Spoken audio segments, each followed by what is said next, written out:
আমাদের একটা তাগাদা ছিল যে এরা সংস্কারের বাহানায় যদি নির্বাচনটা না হতে দেয় সেজন্য আমরা সবকিছুতে আপোষ করে জুলাই জাতীয় সনদেও স্বাক্ষর করেছি।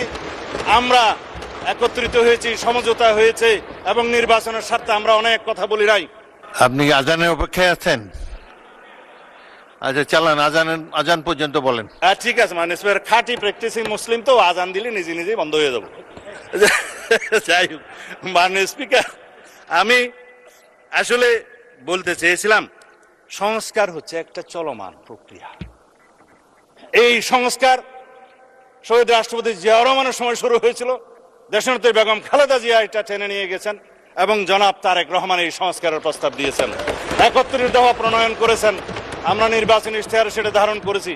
জুলাই জাতীয় সনদের মধ্যে আমরা অনেক কিছুই পেয়েছি, আবার অনেক কিছুই পাইনি, যেগুলো আমাদেরকে 31 দফার ভিত্তিতে করতে হবে। সংবিধানে অনেক কিছু আনতে হবে। যা আমরা সম্মত হয়েছিলাম জুলাই জাতীয় সনদে সেরকম অনেক বিষয় আসেনি। যেমন সংবিধানে 3টা তফসিল, জনাব শেখ মুজিবুর রহমানের ভাষণ সহ সবকিছু সংবিধান হয়ে গেছে মাননীয় স্পিকার।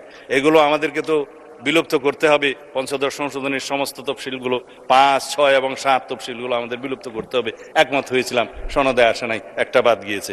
আমরা একমত হয়েছিলাম এই সমস্ত ছবি টানানোর কার কার যেন একটা বিধান আছে আর্টিকেল 4-এ, সেই ছবি টানানোর বিষয়ে আমরা ছবি বিলুপ্ত করার জন্য ঐকমত্য কমিশনের প্রস্তাব, সংস্কার কমিশনের প্রস্তাবে আমরা একমত হয়েছিলাম। কিন্তু সনদ যখন স্বাক্ষর করলাম তখন ওইটা নাই, বললো যে 2-1টা বামপন্থী দল নারাজ হয়ে গেছে, এটা থাক।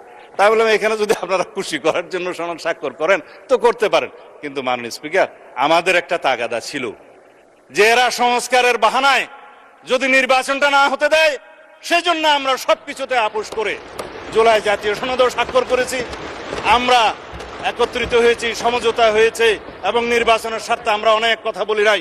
যখন অবৈধ এই যে আনকনস্টিটিউশনাল এক্সট্রা কনস্টিটিউশনাল অর্ডার একটা প্রেসিডেন্ট জারি করলেন, আমরা ফুল বডি স্ট্যান্ডিং কমিটি আমরা প্রেস ব্রিফিং করে গুলশান অফিসে বলেছি যে বিএনপি এবং অন্যান্য আমাদের সাথে যারা আছে যুগপৎ আন্দোলনে, তারা আমরা কেউ জুলাই জাতীয় সনদের বাইরে অন্য কিছু মানতে রাজি না। রেকর্ডেড আছে, ভিডিও আছে, প্রেসে আছে, সব জায়গায় আছে, ঘোষণা আছে। আজান দিয়েছে মাননীয় স্পিকার, আপনাকে ধন্যবাদ। মাননীয় বিরোধী দলীয় সদস্যবৃন্দকে আপনাদের ধৈর্য সহকারে বক্তব্য শোনার জন্য ধন্যবাদ। মাননীয় সদস্য